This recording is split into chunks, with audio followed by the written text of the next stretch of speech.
Well, hello there. Welcome back to yet another Q&A stream. This has actually been the first one in a while. We've been away. I've been away. I decided to disappear into a small oasis called a beach with my family, and it was awesome. And but I'm excited to be back, get back up on the horse here, and spend some quality time with the community.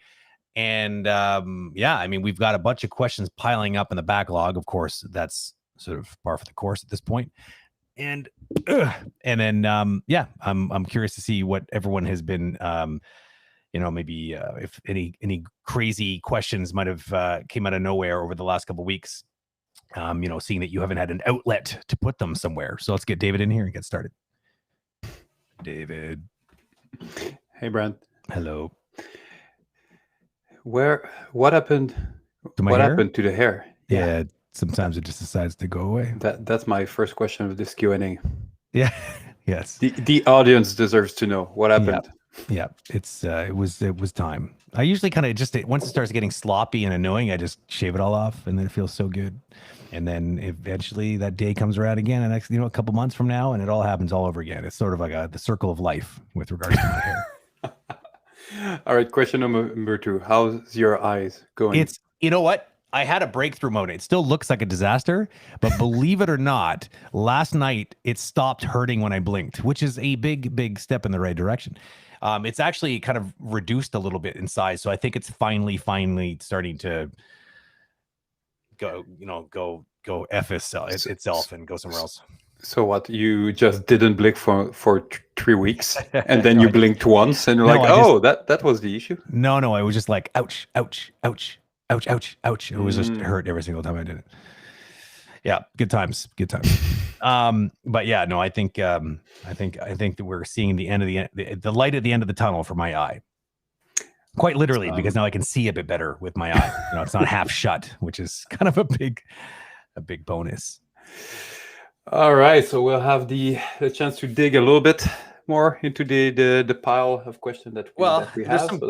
There's some juicy ones actually in there. I was noticing in the backlog that would be great to get into tonight. So we'll see what happens. Let's start there because hi chat, by the way, welcome back. Let's see what we got going on here. We got one here from Keyframe Coyote. Copy and paste it in here.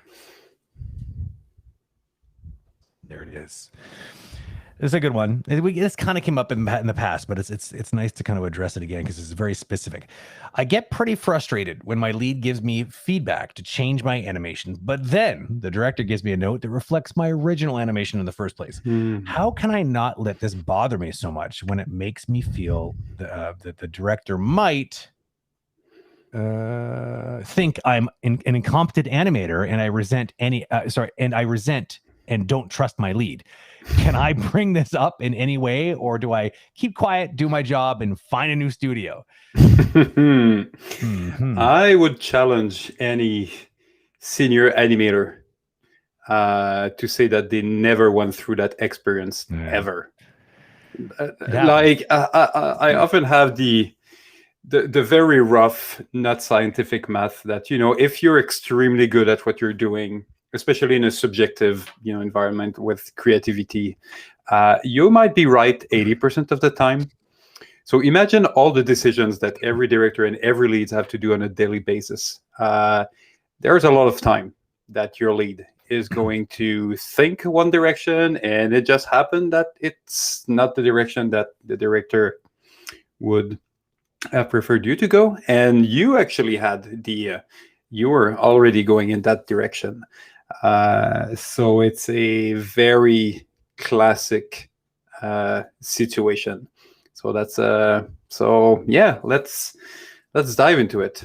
I'm trying to gather my thoughts. I have many on the topic. I would maybe just start by saying that don't be frustrated.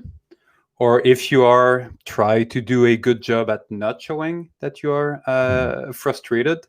It's part of being a professional artist. It's going to happen, and you will judge by how you reacted to the situation, not by the situation itself, because it's going to happen. That's for sure. That's for sure. If you say that if you have very hard emotion and think that the animation director will think that you're an incompetent and all that, my first thought is to high level work on your self-esteem. That's going to be step number one, because if you are confident in your skills and you understand the game and you understand that your lead is going to make mistake at one, and let's assume we're in a situation that this is not something that happened at every single shot that you're doing, but it's something that happened once in a while. Try not to be too emotionally affected by it, and the way to build your character to not be too emotionally affected by it is to build on your self-esteem and your ability and your competence. And this is taking years. I mean, the imposter syndrome is not going to go anywhere. That's for sure. But just as a much higher level, before we dive into what you should specifically do in this situation, working on your self-esteem over time and be comfortable with the fact that you are competent, and it's not this kind of situation that's going to change any competent animation or director if it happens, even if it happens a couple of times.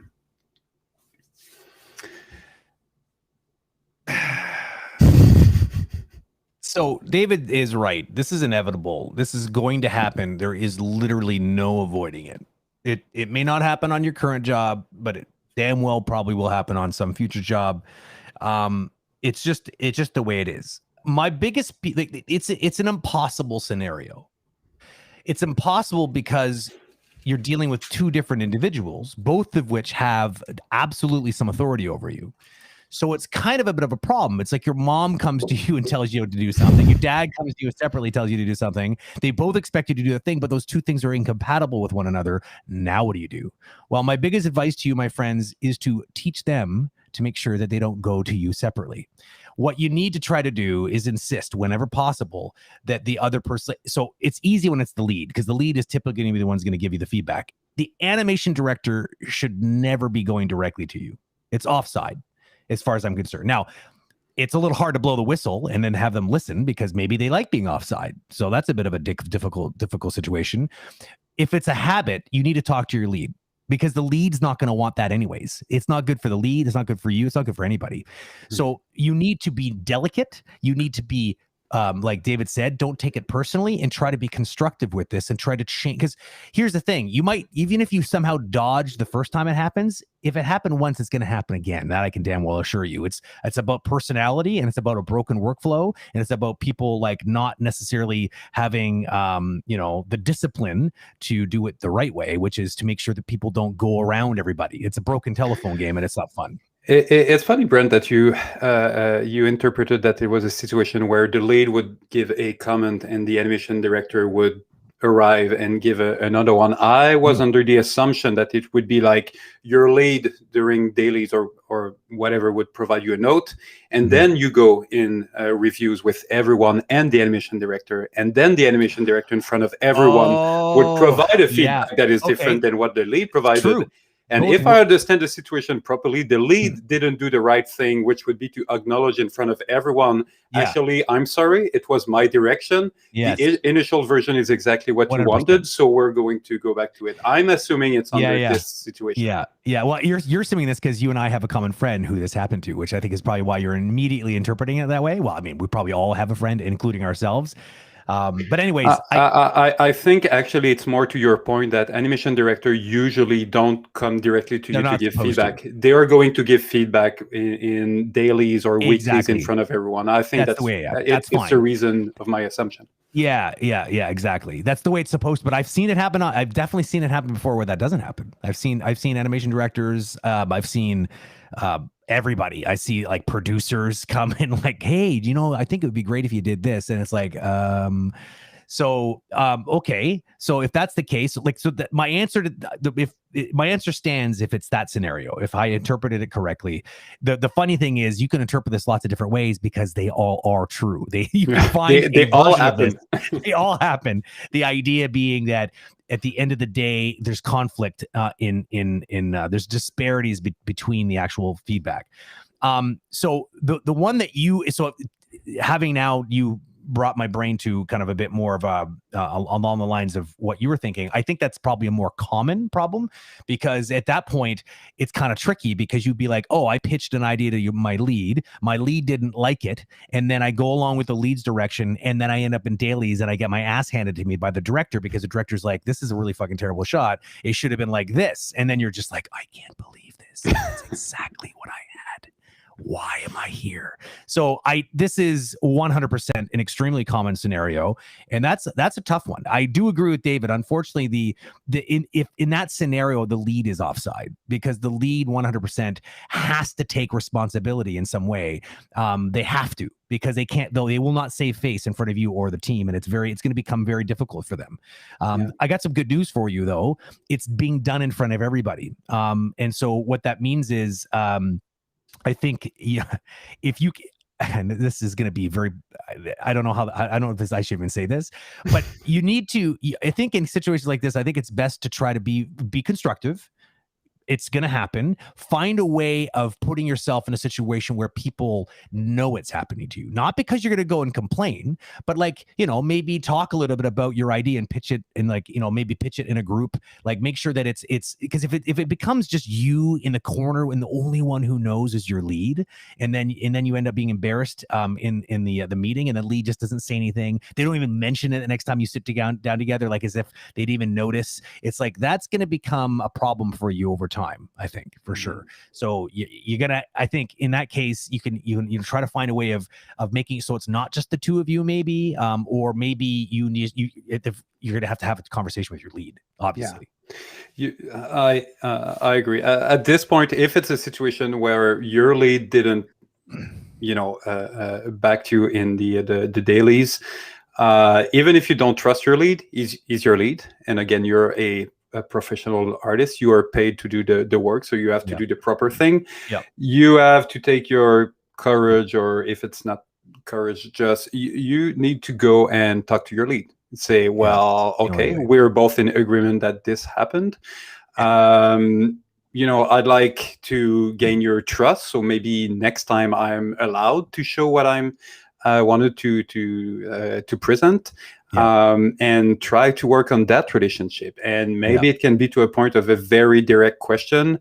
Hey, Joe, my lead, would you mind if next time, if we have a disagreement, I'm totally going to do your idea, but I'd like to send both versions in dailies. That's great. We're going to show yours first, but if there's a comment that leans toward what I did originally, will you allow me to show the other version, so we can all, be more efficient, and I can right away show in what other direction it could be going, and we can learn, move on from there. If this is not acceptable for your lead, maybe now there's a problem that is going to require this. So maybe speak with the coordinator or other leads, or just people in the periphery that might be a guidance of how to approach. Well, maybe there's a personal situation. Maybe there's a personal conflict. You don't know. Just investigate a little bit. Totally. Why is he blocking me? This is not supposed. And worst comes to worst, HR are there if there's a problem.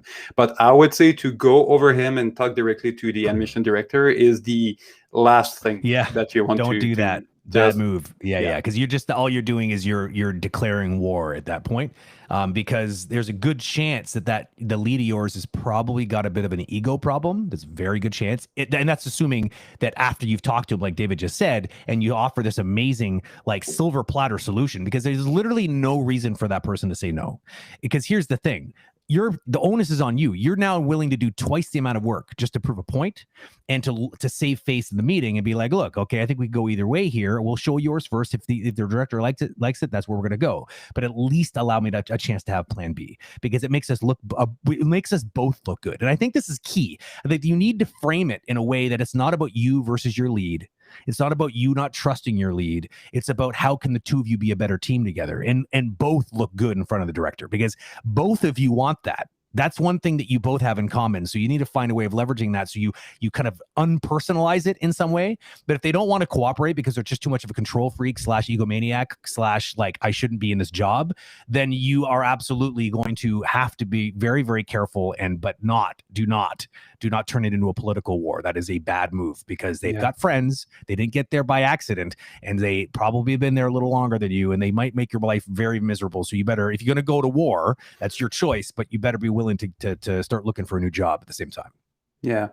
And, I would say be patient, be resilient. Sometimes leads have bad days, bad week, bad whatever. If, you propose, oh, what if next time I have two versions, say, oh, this wouldn't be acceptable. Okay, back off. Go again the next week, and be That's persistent until, be sure when you start to go around the lead, not above it, but around it, that you tried everything. There's like, okay, it's just not going to happen. He's going to block me no matter what. And I do agree with Brent at that point. It becomes an ego thing. For any reason. It seems that maybe he is threatened by your skills. Maybe he feels threatened for his own job. He feels that he needs to control everything, otherwise he's not doing whatever the reason. Just make sure that you've tried multiple times before you go to a plan B on this one. Sleep with one eye open. That's just a good rule. Just kidding. So basically, good one. That's a juicy one. It's like politics at the studio 101. I think, to sum it up, be constructive and try to make sure you understand the problems. That's why having dialogue with the lead is important, because if you can disarm them and just put the cards on the table and be like, look, how can we avoid this in the future? What can we do? If you can understand why they might be saying no, or why they decide to go in a different direction or whatever, maybe you can come up with some custom tailored solution that works for both you and the lead. Leave some room to come up with some sort of compromise. You might surprise yourself, and it might actually be the beginning of a very strong, beautiful friendship, because leads really kind of like it when someone is actually willing to collaborate with them, but allow them to be in the steering wheel, or have their hands on the steering wheel, but look for creative solutions to the problem. Yep. Okay, we got Petter. He's showed up with his big question. So thanks for not showing up at the 11th hour and asking the juicy question, Petter. That's nice of you. Wasn't it Petter last time that had the really juicy one? No, it was Joe Animate. Sorry, Petter. It wasn't you that time. It was Joe.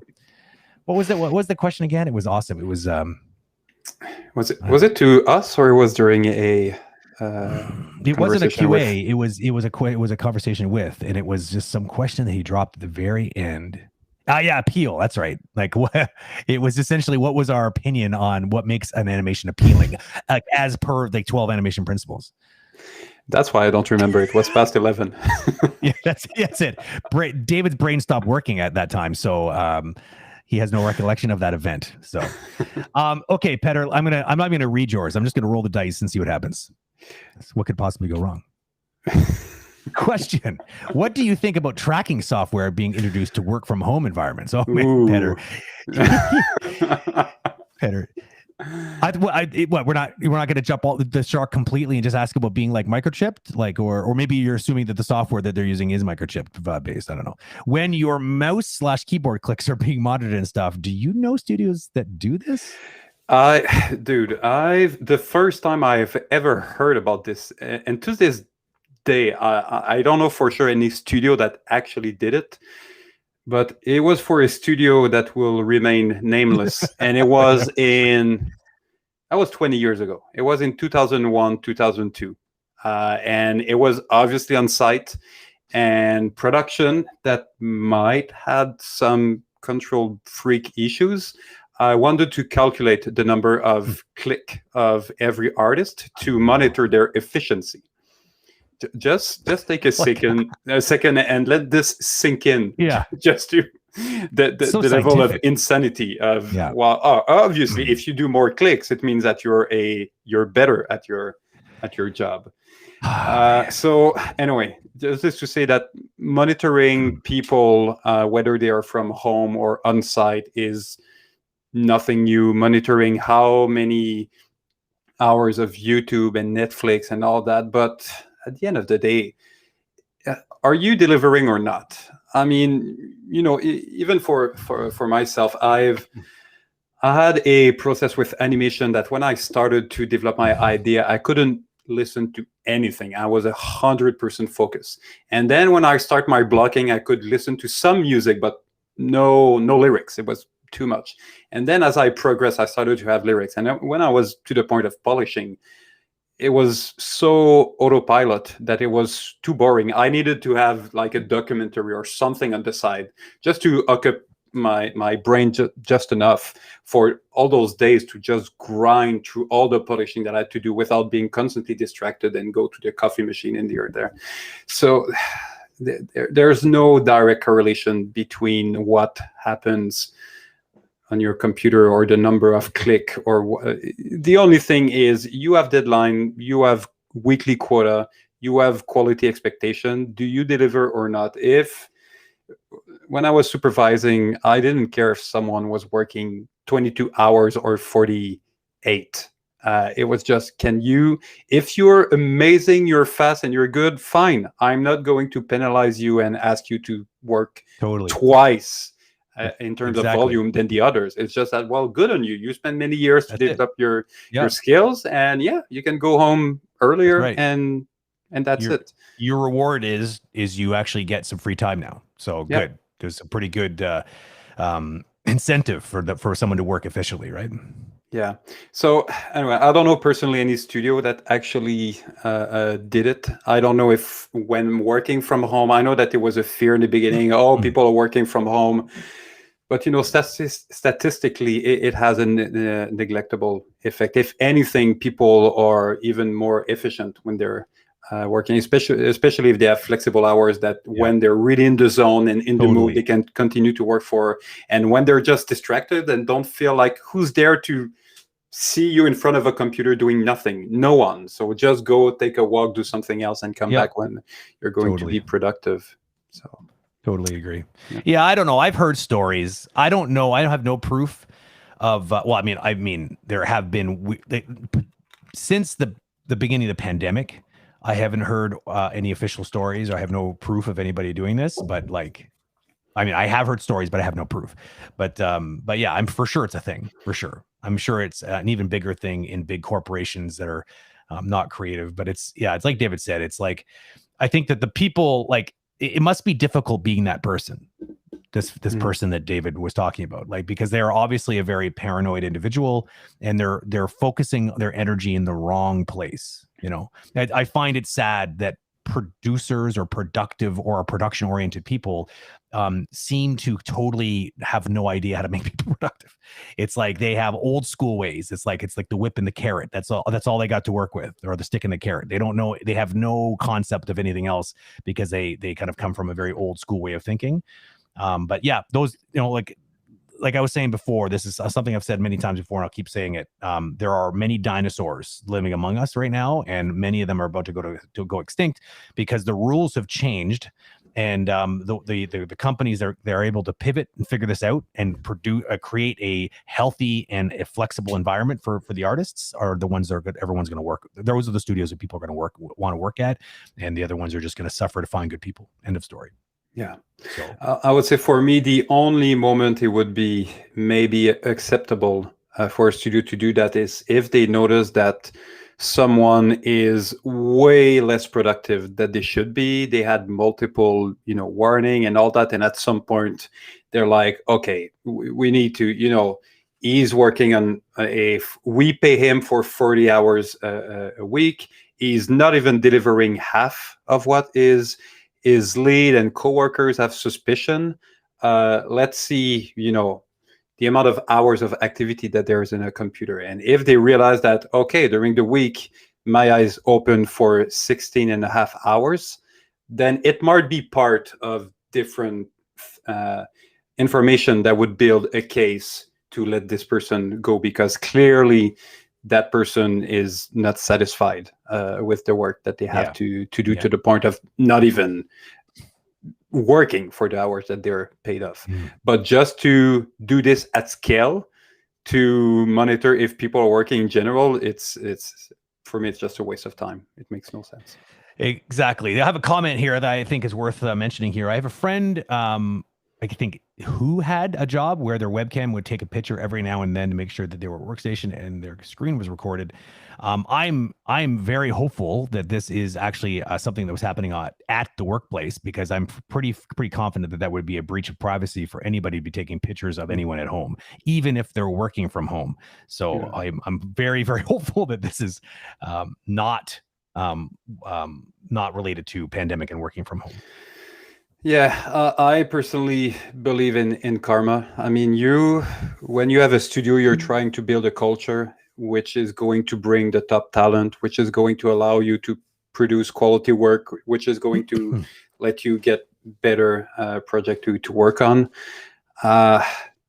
Monitoring your employees like this is not it's not a step in the good direction to build this culture of trust that's going to allow you to attract up talent. And we are in an industry currently that there is no shortage of work. So yeah. Interesting. Man, at least a lot of conspiracy theories showing up in Strat Chat here. I'm curious. I'll entertain a couple of them just because I think they're interesting. So this one here, I have heard Teams gather lots of information from the screen while Teams is open. Again, if you're working from home and the company, you're working on your own computer, and you're working for some company that's doing something like that, I would again say that would be a pretty big breach of contract. I think, or a breach of privacy. I think that the rules are very different. If you're on the job using their equipment, all bets are off. They can do whatever the hell they want at that point, as far as I'm concerned. As far as most people are concerned, I'm sure as far as, I'm not a lawyer, but I'm fairly confident that's the case. Meanwhile, at home, I think the rules are very different. And so I think the only way that you would get away with that is if you're using a work computer that they sent you and you signed a bunch of waivers that said that they're allowed to do that. Otherwise, if you haven't waived your rights, they are infringing upon them by doing something like that. I'm pretty sure if you're just using your mouse, keyboard, and monitor to work with a remote desktop connection, so technically the computer that you're using is a property of the studio, it would not be a breach of privacy. I'd be very interested to have the lawyer experts. You're right. But what you're talking about there is a remote connection, like a remote desktop application. So what they're doing is they're recording the session, but that's not at home. It can only record the remote computer, the local to the office computer. So only what's running in that session. And I would agree that would be that would be super, super legal. Because I would imagine technically you would not be supposed to use that computer for personal use. Exactly. You use your own computer for personal use, and then you activate this remote connection to work. They shouldn't be able to snoop on your own private desktop. That would be illegal for sure. Because I mean, who knows what you're going to have up there? You're going to have your own personal email up. You're going to have, who knows, lots of like private information that they have no business looking at because it's not their computer. Yeah, no, I think David's right. I think 100%. So if that's the case, so like these kind of stories that float around and these rumors sometimes have some truth in them. Sometimes they, the devil's in the details, though. You just have to think logically about it, and just be careful what you sign, because who knows what you're signing in some of these contracts, right? Especially nowadays, like there might be some new things that they're trying to sneak in there to try to control things. Well, and there's many studios that have in their contract that basically anything that you're doing in the field of expertise that they are hiring you for is their property. So like you are an engineer, you're hired to code something, and you do some code on the side for your own project. Make sure you don't have this kind of clause in your contract. And if you do, be upfront and say, by the way, guys, I'm going to do this, nothing related to do, not going to do it on working hours. Can you please sign this addendum that allows me to do this project? That's something that is not commonly known, but I know, including myself, with the different venture and project that I worked on, I had to say, please, Studio X, sign this just to clarify that it has nothing to do and you do not own the property of what I'm building over here. And usually they do, but just be careful, especially if you are working on a computer that is at the studio site. Absolutely. Here's another one from the backlog. It's another good one here. Where did it go? There it is. What attracts you to recruiting someone for your team? So this could be answered many ways. I think because attracting or incentive is can be it comes in many shapes and sizes, and a lot of very progressive thinking teams monetize that.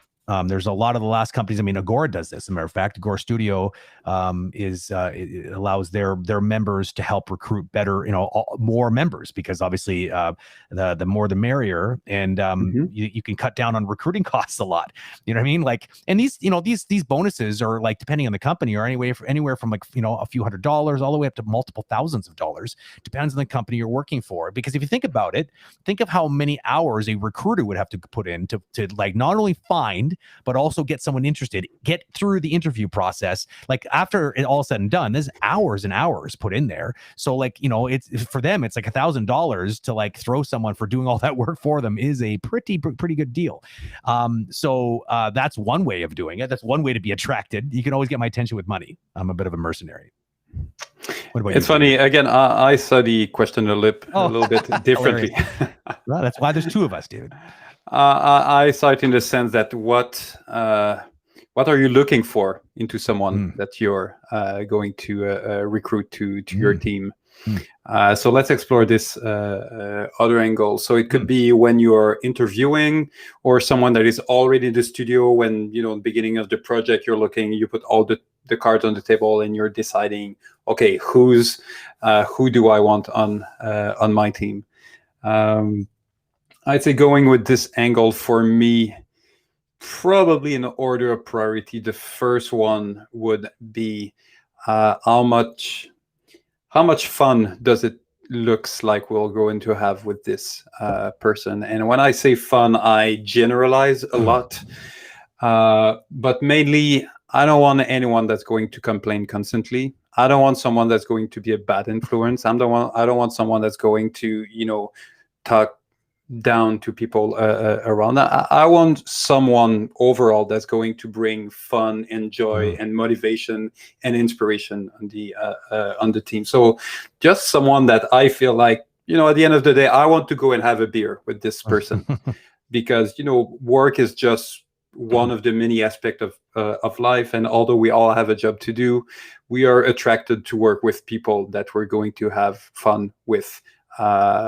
Because there's going to be ups and downs, and you have to stick together. That's for sure. The second one would be just pretty boring, but skills and experience. Does this person correspond to what we have to do and the level of quality that we're going for? The third one would probably be, is that person a team player or someone that is just working on this side and not really sharing with the rest of the team, not really communicating with the rest of the team, or basically just think about his own part and not work. Because when you're dealing with a team, you don't deal with a collection of individuals, you deal with a team. And the fourth one would probably be what other relevant skills do they have? So it's for animation. Is there technical skills, rigging skills, acting skills? So we can, ask this person to shoot reference at time. If they're a rigging skill, maybe they can help to rig with rig wrecking and be the person that's going to go and communicate with the rigging department. So what other skills that are in periphery of these specific skills that they need to possess? So I would say this would probably be the four different aspects that I would be looking in order. Going back to what I was saying, because I think the two of them kind of overlap anyways, because I mean, at the end of the day, it's like, what would incentivize you to actually even put the work in to recruit someone? And then of course, when you do that, what aspects of that person do you consider worthy to bring into the fold, right? But I think it is good advice. I've actually worked at companies before, and I brought a bunch of people in, and then found out after the fact that there was a bonus program, and that kind of sucked because I just missed out on all this free cash. So you if you're going to go and spend the time and energy trying to recruit some of your own contacts, take a minute, just send each HR a quick email and be like, do you have a program? Make sure that you're aware of it, because otherwise you quite literally could be throwing away money. And I mean, not that everyone has to be a mercenary, but I mean, it's kind of nice to have a couple $1,000 extra to do something with. But the other thing to consider here is also, people, I've often heard people say, build the world you want to live in, right? And at work, that is your world. You're going to be spending a lot of time during the day. The bulk of your week will be at that place or working with that team, if you're working from home. And so, a good way to sort of build a really healthy team that you feel like you're compatible with is to bring in people that you're compatible with. Simple as that. You have an opportunity to shape that team by stepping up and offering some names into the hat, people that you think would be a good fit. But I mean, try to find people that are going to fit. Don't try to find people that just you're going to get along with. Naturally, you want to find someone who's going to be able to fit in overall, but obviously also get along nicely with you as well. Yeah. Do we get more questions in here? I want to make sure I'm not ignoring chat. Looks like, don't forget to put those cues. Now, those are like, those are Brent food. If I see those cues, I jump all over it. People are still sharing stories about like, people spying on them. They're always watching and tracking and stuff. Let's see. I'll bring in another one from the backlog. There's some comments there about some crazy security measures. Yeah. I know that there's some production studio, again, not going to name any name, that would literally send spies and people that would try to go in the studio. They would show up and say, "Oh, I'm sorry, I lost my badge. Can you please let me in?" Someone would let them in, and then they go see any random artist and, I'm sorry, I'm new here. Can I see what you're working on? Oh yeah, no problem, and I can show you this and that. And then we're like, okay, thank you. And they would come back and say, all right, so we've sent a Mr. X that's been able to get within the gates, that's been able to go see, so you have 2 weeks to reinforce your security measures. Otherwise, we are going to pull this this production that you're working on. So yeah, it can get pretty serious. So on one side, we laugh when studios are doing crazy thing in terms of security measures, as we mentioned before. On the other side, we have to recognize that they often are under a lot of pressure, and often it's under pressure that you make bad decisions. So true story.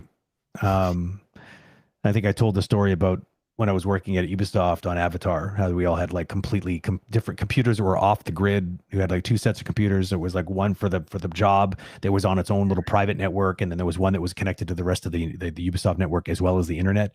They had like essentially like a physical firewall around that project. It was crazy, and you had to like have a special card. You couldn't just be a Ubisoft person going in there. So it really depends. I mean, it's interesting because that kind of level of paranoia, they needed to be probably adjusted a little bit for these productions to survive in the new world of the pandemic, the post-pandemic era, because like you can imagine if they're doing that kind of level of control on a secure building, you can imagine how they feel about you having their stuff at home. They probably don't feel good about it. Here's another question here from the backlog. Let's take a look at this one.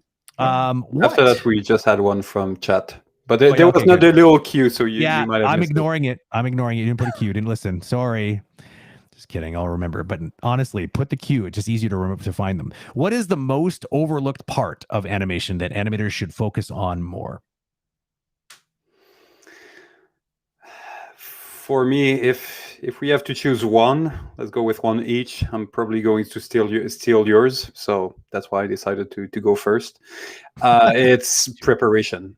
It's over time. I mean, it takes a few years to know how to animate well, and then eventually you realize that what you actually decide to animate has a massive impact between a super fun and original performance that is not as polished, or a super polished boring ideas that we've seen hundreds of times, go with the original one. So spend some time in research, shoot some reference, make your research, and make sure that when you're starting to work on this blocking, you're like, oh yeah, that's going to be a super fun shot to work on, instead of just go, shit, I have just a week, I need to go right away and I'll figure out as I'm going. No, I often had a rule of spending as much as anywhere between 10 and 20% of your time on preparation. So you have a week, take a day. You have 2 weeks, take 2 days. You have a month and a half, take a complete week just to figure out what you're going to do. Yep, I would agree with that. That's a big one. It really separates the experience from the less experienced, I find. And I hate to admit this, but a lot of experienced people make this mistake too. They get into the routine, they get into this habit, and they just start animating without thinking. Like it's because it's actually they're probably more guilty of it because they've been doing it for so long. They have a workflow, it kicks in, and they just sort of takes over, and they forget to take a step back and go, okay, but like, am I considering all the things? And to do a little bit of a deeper dive here on preparation, like what are the things that I think are often the most important things during the preparation? One of those things is context. In that context is different depending on what you're doing. Are you working on an animation for a video game and it's a gameplay animation? What are the technical like restrictions or not restrictions, but constraints, exactly. Like what are the, how do we need to be building this? Make sure that you have an idea as to how it's going to be brought into the game. Are you working on a shot from a feature film or a cinematic for a game? Or do you have the context or the subtext to the scene? Have you read that, like a good portion of the script for that whole thing, hopefully the whole script? Have you watched this? Have you read the storyboards? Have you watched them, like the scenes before and after, to see how it all fits together? Like, have you done that, or are you just literally taking one look at the animatic and be like, yeah, I got this, and then go? Like, because you're missing out a lot of opportunities to really dig a little deeper, because you have to remember the storyboard artist didn't put it all in there. It's not all there. Right? It's there to kind of get the general idea so they can make sure that the ball can start moving forward, and then layout can start happening. It doesn't have all the little subtext and all the other little juicy bits. They're expecting the animators to put that stuff in, and the animators need to go and do their homework to make sure that happens. The other thing I would say is that I feel like, I don't know why this happens, but I feel like at some point animators they may never have had this in their head, or they did at one point, then it kind of escapes them, maybe because they're becoming jaded, I don't know, but they forget that they're entertainers. You know what I mean? Like there's a layer of entertainment to the world of animation, and it doesn't matter what you're doing. You're a communicator, yes, but you're an entertainer. You're entertaining an audience. You're entertaining a player by fulfilling a player fantasy. You're entertaining an audience member because you're making this moment in the movie or whatever all that much more memorable, and like making it feel like that character feels so real on the screen. The entertaining part seems to sort of elude people sometimes. And it just, all you have to do is remember that, oh yeah, like this should be fun. Well, I mean, maybe the shot's not supposed to be fun. Maybe it's supposed to be sad. But like, my point is that you want to add a layer of drama and or comedy that is not just surface level. You want to try to dig a little deeper and try to really do something fun and interesting with the shot. Don't just phone it in. Sometimes you just want to get it done and get it off the list and move on to the next one. And maybe sometimes the schedule is so tight that you kind of have no choice. But I believe that you should at least pick one every once in a while to really kind of do something fun with, because for your own sanity, so that you can really kind of get a bit more connected with the production that you're on. Yeah, you mentioned something very briefly, the technical preparation that is also important. I mean, let's take a random example. You have a shot where you have a bird flying in the air and you have the camera following it. And okay, so are you going to create a setup where you have a parent that is controlling both, and then you can easily offset one the other, and that's going to be on a path, which means that if you need to bring it somewhere else in the world, all of this can be done in 20 seconds, or you're just going to start to keyframe and counter animate the character and the camera over and over to the point that you've wasted hours and hours to do that. So this can apply to any kind of, so think about the performance you're going to do, think about your planning, the posing and all that, but think about the technical challenge that you're going to face, because sometimes you paint yourself in a corner and it takes a lot more time to untangle the mess that you've created than just spend a few more minutes to think about it ahead of time. And keeping in mind that that shot might, for whatever reason, not end up with you all the way to the end. Sometimes shots have to move to a different animator, and you are going to make someone very unhappy when they inherit your mess. That if you've been like needing to animate with one hand tied behind your back, with like blindfolded, like don't do it. Yeah. If for any reason your lead has to complete your shot, maybe you had too many shots and you need to help or whatever, you gain a lot of points if you are clean in what you're doing. That 3 controllers that are doing the same thing are not counter animating each other, and you have your stuff properly laid out so anyone can arrive and say, oh, okay, yeah, I understand what's going on here. Yep, absolutely. And you know, as a one of our favorite technical animators always says, work smart, not hard, right? Basically, you that's the time to do that is at the very beginning. You have to see a path from where you are to the finish line and figure out what the most efficient way there is, because you're not just paid to get a job done well, you're also paid to get the job done well, done efficiently. You don't want to take 5 times longer than you should. You want to try to find the quickest way there. And especially if you work for a great company that rewards you for getting it done faster, then it's more time for your feet to be up on the desk and drinking sangrias, right? You want to make sure that you're thinking about a way that's going to get you there in a good amount of time. One last little kind of point here, I'm kind of making Joe's making me think of this when he says that, you know, he's been looking at a lot of junior work lately, and there's so many things that are overlooked, a lot of the basics. So I along with this thing of, like, you know, technical constraints, just other little things that kind of bugs me, like big pet peeve of things that are overlooked, is just like, you know, proper naming conventions, like name your animation layers. This goes back to, again, if someone else inherits your shot, don't make it like a freaking puzzle for them to try to figure out. It's not fun. So, like, just take the time, take the 2 seconds to name it, you know, for yourself, for your own sanity, and for the possibility that somebody else is going to have to open it up at some point. Okay, let me roll it back to, it was Zach had a question here. Oh, Zach, you're such a sweetheart. He went, I scared him. I hopefully didn't leave. Yeah. Here, he's right here. He put a Q in front of it. All right. So, do you have any tips on getting through the last bit of a shot? I'm on the 6th week of a school shot, and I'm having some difficulty staying on task and staying productive. I'm going to assume here that you're in the final polishing phase, that you kind of know what needs to be done, but your motivation level and your energy level is going down, because, you know, the exciting part of creating a performance and all that is way behind, and now it's just a matter of, you know, cleaning the plate and, you know, making sure that it's doing the dishes properly. Yeah, exactly. I don't want to say it's a boring job, but it's maybe not the most exciting part of it. I don't know. There's many things. I always share that when I got to this boring part, it was not it was not taking enough brain energy, so I had to add a documentary on the side, because I could literally go on autopilot. But it was, if I had nothing else to kind of completely fill my mind, I'm doing this, but I need this entertainment to get in the flow state.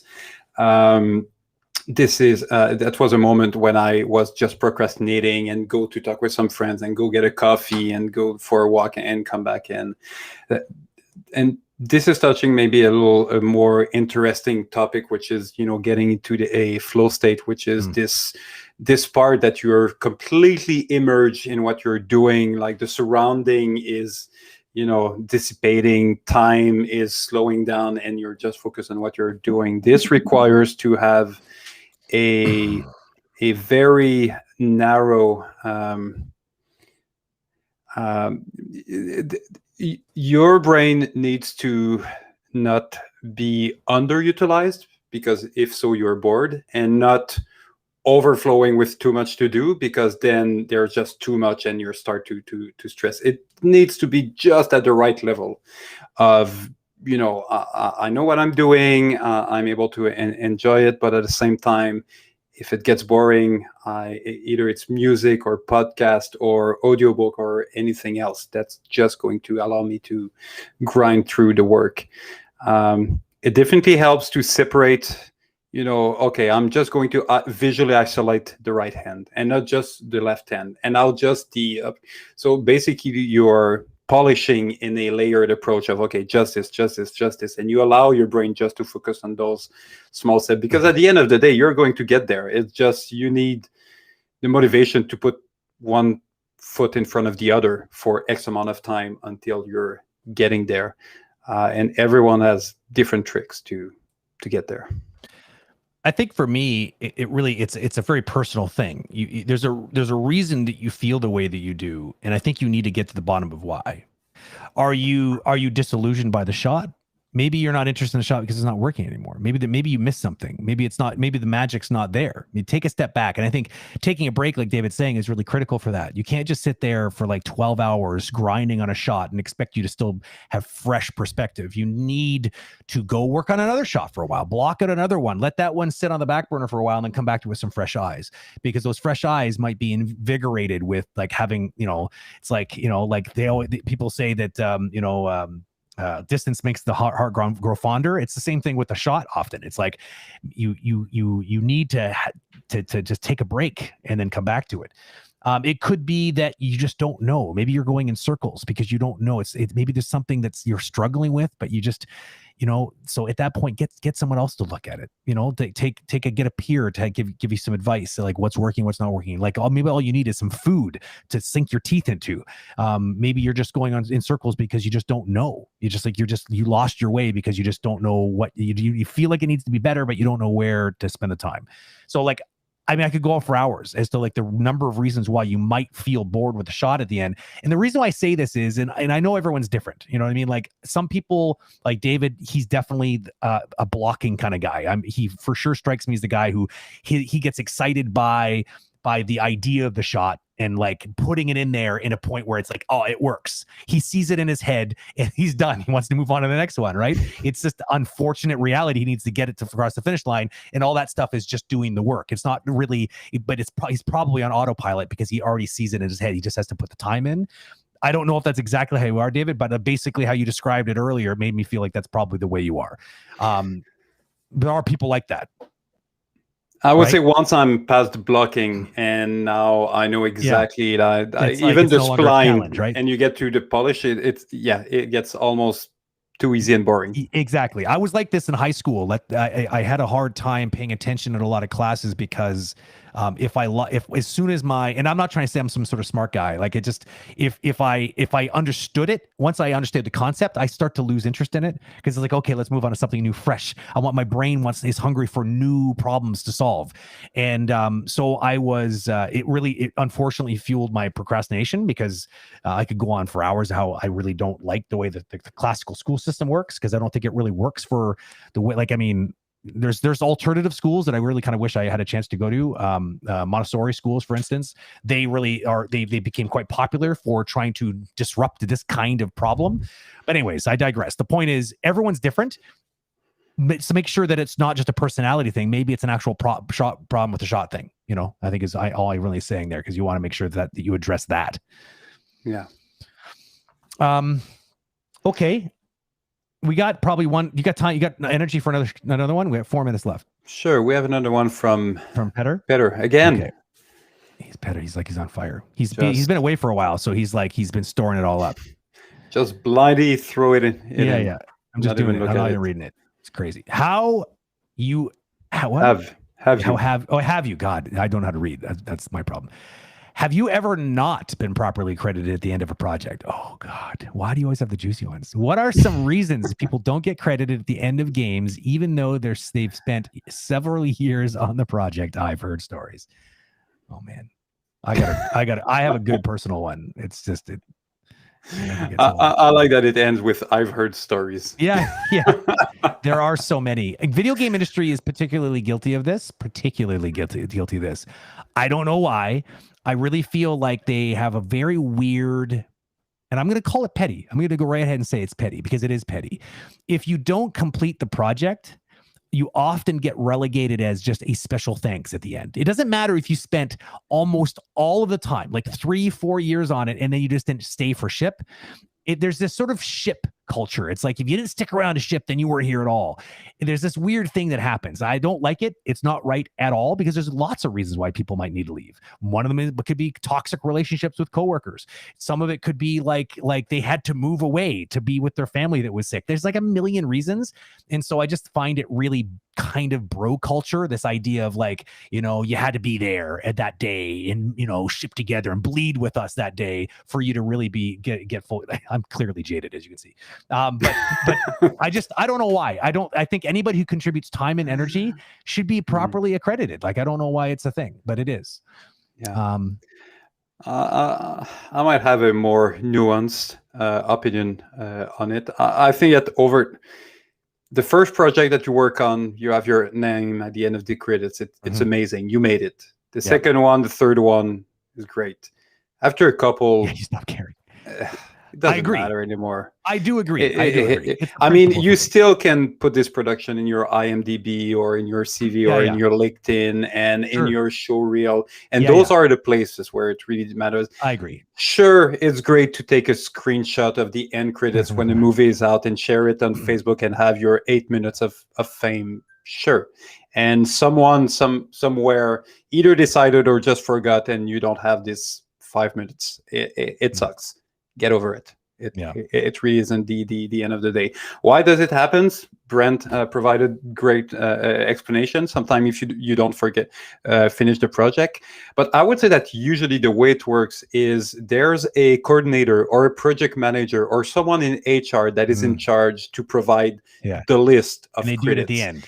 This usually happens in the end, and there's a lot of time that is just, oops, it's been forgotten. You're not there anymore. You didn't sign the thing. No one thought about adding you, and you've just been forgotten. There's dozens of people that are always forgotten at the end of credits. So there's that. There's other reason why a studio that would hire another studio to do the work that, they can use another vendor, but there's some clause that said that they would not be in the, and often this is something that vendor will be noticed ahead of time. By the way, there's an expression for it. I don't remember what it is, but there's an expression that just say that we are going to hire you guys to do the work, but unfortunately we are not allowed to add your team in the credits. And it is what it is, and that's it. And again, you can make a big deal about it or just be, it's all right. It'll be in my LinkedIn, in my show reel anyway. So, it's fine. So I would say it's unfortunate. Sometimes it's deliberate. Many times it's simply forgotten. People at the end of a production are tired, they forget, and this is usually when those lists are made. And at the end of the day, it sucks, but it's not a big deal. I agree that the big picture is not a big deal, but I'm a kind of a principled kind of guy, and I got bit by this really bad once, and so it's like it stings me, and it still bothers me that that's a thing, and I'm just like, it's just so dumb. So I mean, but in the big picture, David's right. I can sit there and be mad about it all I want, but it's not going to change anything.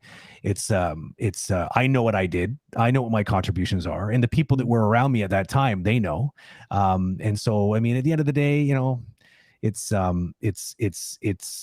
not worth losing a lot of sleep over, because David said, like he said, like no one's going to go and be like, you could put it on your demo reel or in your CV and you say you worked on this game, for 2 years. You didn't, I like to always be very clear on my CV and say I didn't ship it.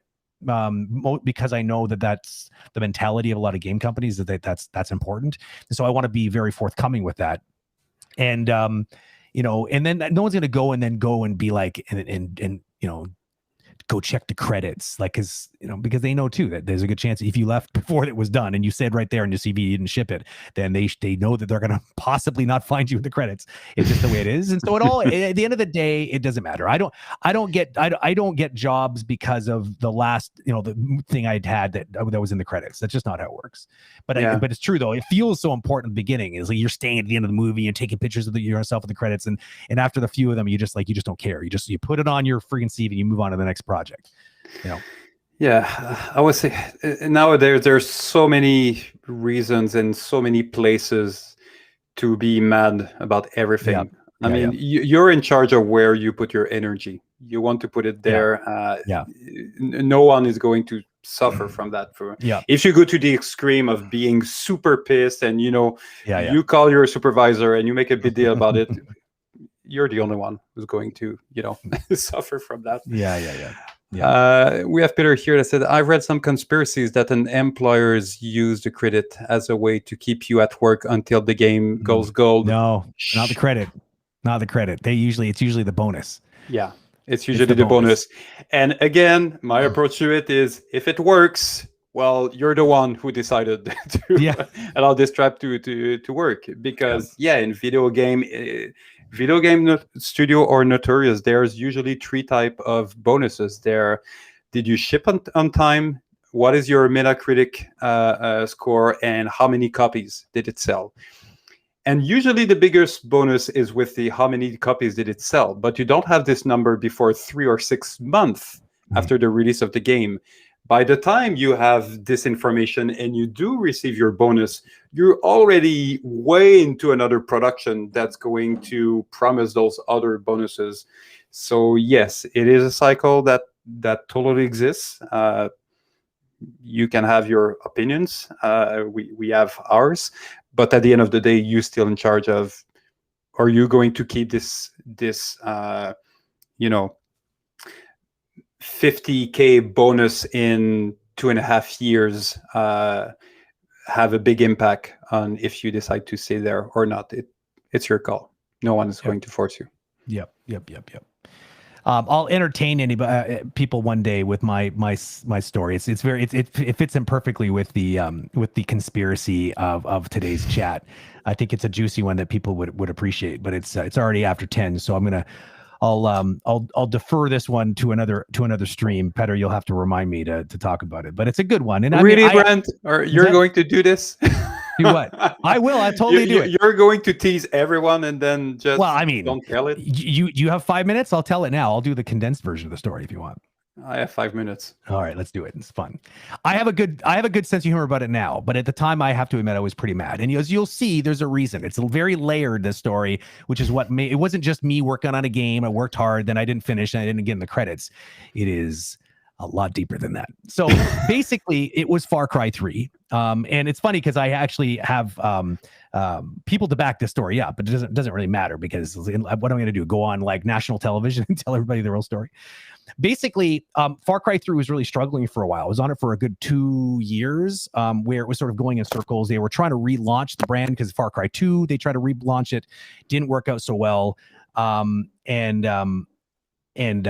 And so they wanted to rebrand it again, and they were really kind of panicked. And editorial in Paris, they are the ones who ultimately have the decision on what a brand will do and what it will not do. So they were just trying to both parties were trying really hard to figure out what it needed to be.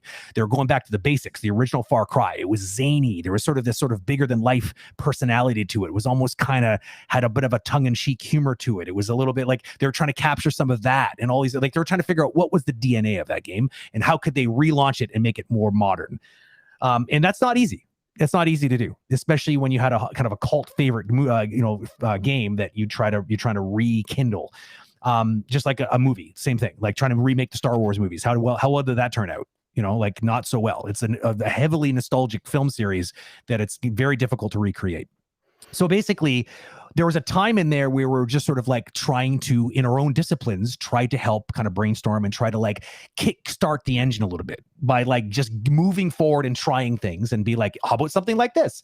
And so because I was the animation director on that project, I was laying down at the time a lot of the basic stuff, like a lot of the AI reaction systems and the first person stuff. And, you know, I had some amazing leads. As a matter of fact, Daryl Purdy was the lead for cinematics. And we had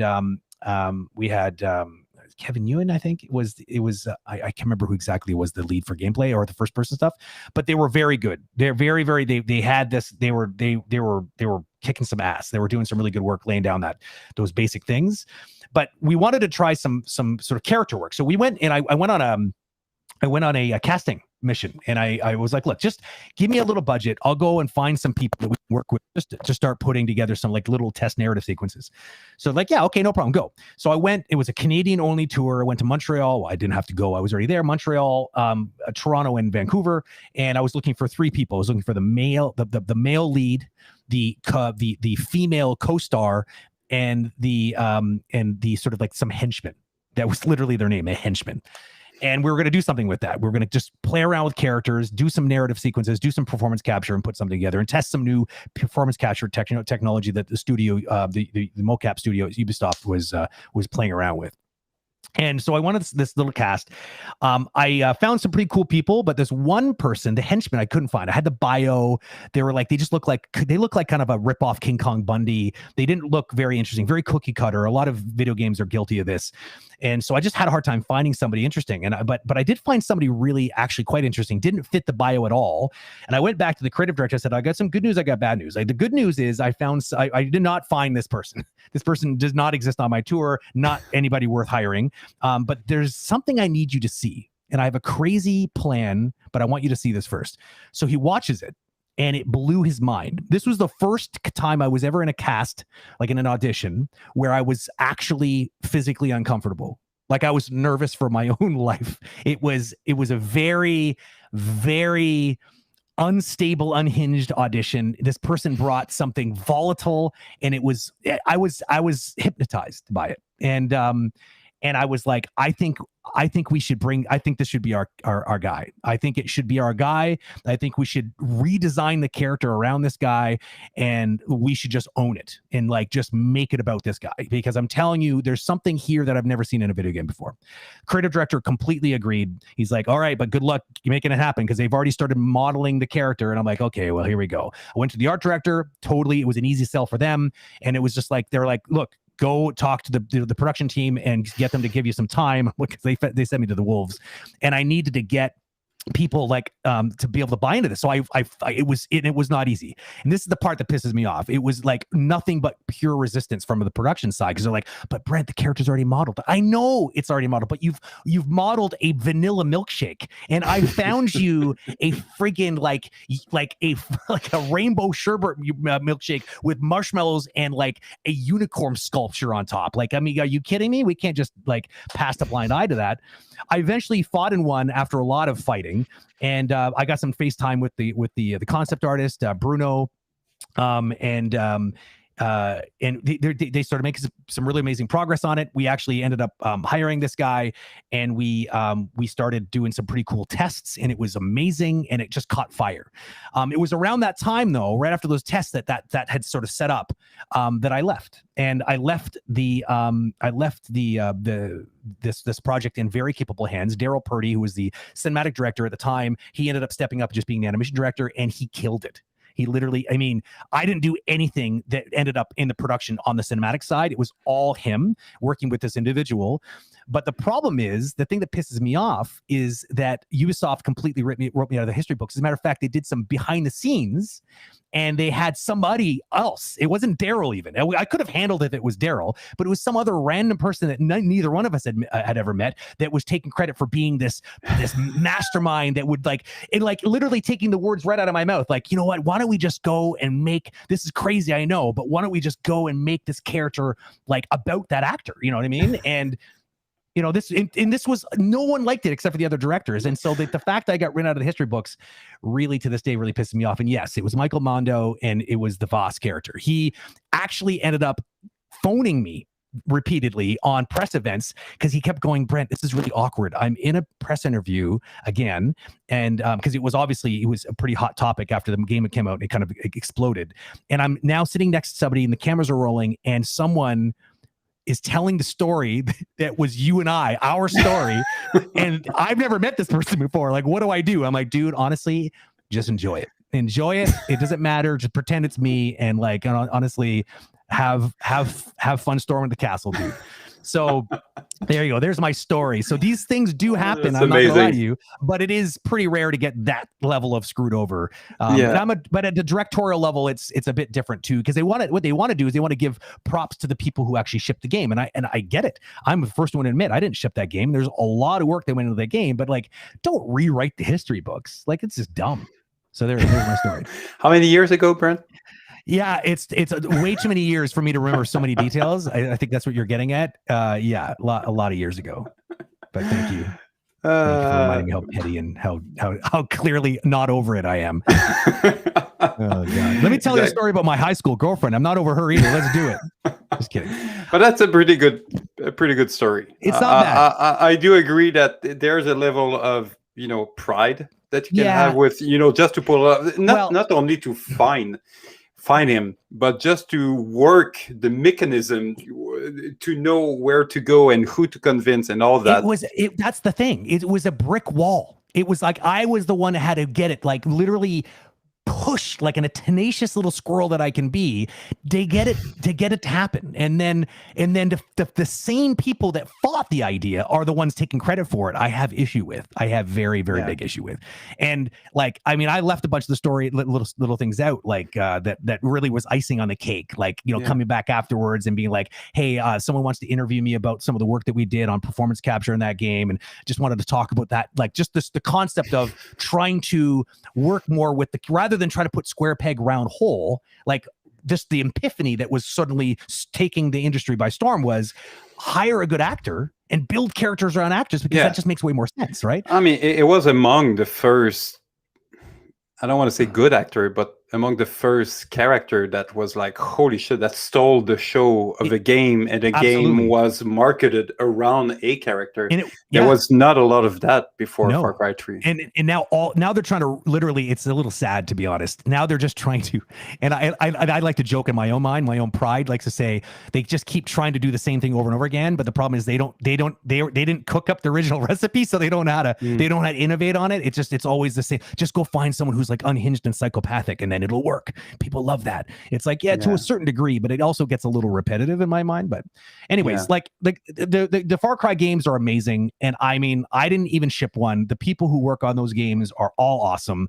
And full credit to Daryl Purdy. He was the one that got that through, past the, across the finish line. And he and I talk about this all the time. We think it's funny, but it's, it just goes to show you that sometimes you're not going to get all the credit. You got to move forward or become a jaded old hermit like me. They just forgot that this fiction was, based on the true story of That's it. There was some credit missed. There was kind of credit. Sure. They just forgot who was the actual person. But whatever. And speaking of Daryl Purdy, what is he here? What's happening? Boom! He's going to appear. Oh, that'd be amazing if he did. We're actually going to have him in our conversation with stream pretty soon. Oh, I didn't know, because like we were talking to him and he was kind of a little bit worried about timing, but he apparently got back to you and it's happening. We're going to make it happen somewhere in November. Okay, good. That's awesome. Yeah, you guys are like Daryl. He's a great guy. He's very, very much into the working with actors part of the job. He kind of got hooked on it a long time. He actually got hooked on a Far Cry 3. That was where he got hooked, just like I did. And now he's been doing it ever since. He's been seeking out jobs where he gets to do that. Petter, my eye is doing a little bit better. Thank you for asking. Oh, there you go. We go full circle into where we started. Yeah, that's it. On that note, it's time to sign off. David has to go to bed because it's way past his bedtime. And we will see you, I guess, on the next one. And then the next one is tomorrow? Yeah, tomorrow. We have Dave Mullins tomorrow. In the evening. Ooh, that'll be interesting. That'll be, he's got a lot of stories, speaking of stories. So that'll be definitely an entertaining one, to say the least. I just want to give people the specifics. It is Yeah, tomorrow at 8:00 p.m. Eastern Standard. David Mullins. He was a animation director at Pixar. He was the animation director on Up, as well as the animation director, or he was the director on Lou, right? Yep. Like it was all him. Yeah. Okay. So, writer, director. Yeah. The full kit and caboodle. So very interesting dude. Very open book, let's say. I think it'll be fun. So please do show up to that. Otherwise, David, thank you. We'll see you. I'll see you then. And I'll see some of you hopefully at the conversation tomorrow. Cheers, everybody. Yep. Bye, Brent. Bye, chat.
Okay.